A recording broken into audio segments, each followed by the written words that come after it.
Hi, my name is Mike Freeman. I'm a data visualization specialist here at the Institute for Health Metrics and Evaluation.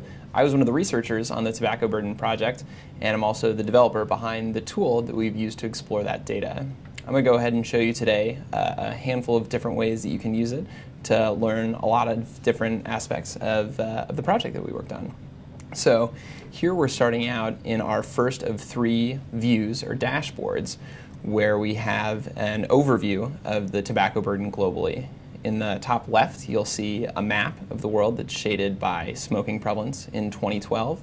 Just below that, we have a line plot where we have the smoking prevalence from 1980 to present for each country, as well as aggregate geographical regions, such as global, which is currently shaded in black, and different super regions or regions.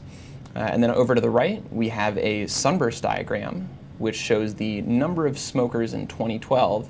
And the way that this diagram is organized is it's aggregated by different regional levels. So in the innermost level, I'll take this mouse here, we have our super regions. So here we have the number of smokers in Southeast Asia, East Asia, and Oceania. Then one level further, in a lighter shade, we have those the regions below that. So we have East Asia and Southeast Asia.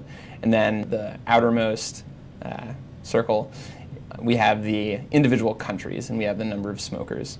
And the way that these dashboards are organized is they can be interactive. For example, if I want to see Russia, I can go ahead and click it, and it pops up both below on this line chart and also here in the sunburst diagram. The sunburst diagram is actually zoomable, so if you are interested in, say, sub-Saharan Africa, which is a smaller slice of this pie, you can go ahead and click it and zoom in, where now we see just the constituent regions, or if you're interested specifically in, say, Western Sub-Saharan Africa, you can zoom one level further, and here we have the constituent countries.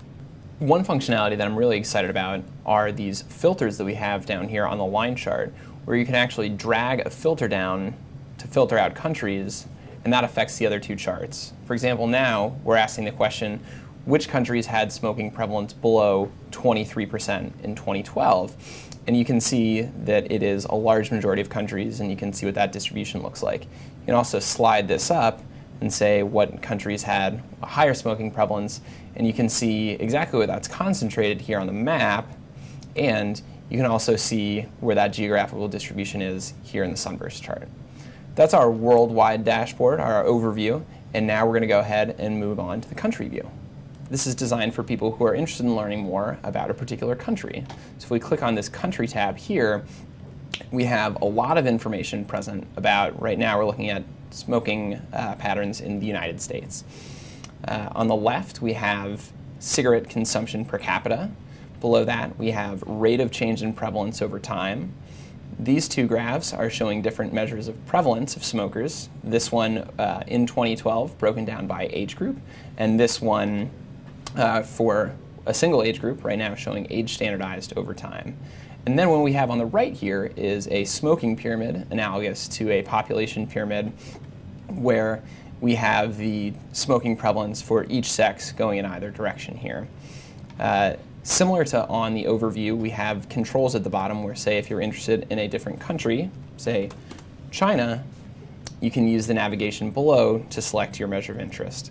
Similarly, you could say turn off the uncertainty if you find it distracting, or change the units. For example, prevalence right now is showing in percentages, but if you wanted to see number, you're asking a really different question about the smoking burden in your country of interest.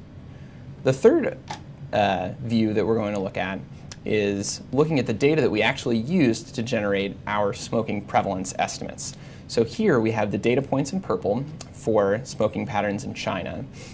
And what's great is you can mouse over and see what the actual source was that was used, as well as the value. Let's go to another location such as the United Kingdom, where we see you have a bit more data there, so you have a sense of how much information was used to make the estimates. And here, if you're interested in, say, this particular data point and you want to see if that source is used in other places, you can go ahead and click it, and it'll highlight all the instances of that data point being used. In all of these charts, you'll likely see this, this small icon, And what that allows you to do is take any chart and you can click it to go full screen. So if you want to get a closer view of any of the charts or see the data a little bit closer, you can do that here. I'd also like to highlight this share button that we have in the top right. So if you find any particular view of the data really interesting and want to share that, you can go ahead and click share. And when you do that, you'll see a shortened link here, which you can automatically share via email, Facebook, or Twitter, or via screenshot.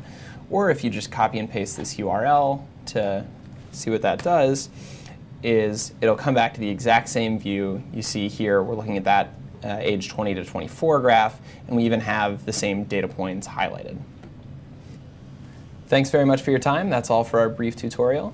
I hope that you enjoy exploring this data with the tool that we've built over here. And if you'd like to see any of our other visualizations, you can find them at ihmeuw.org.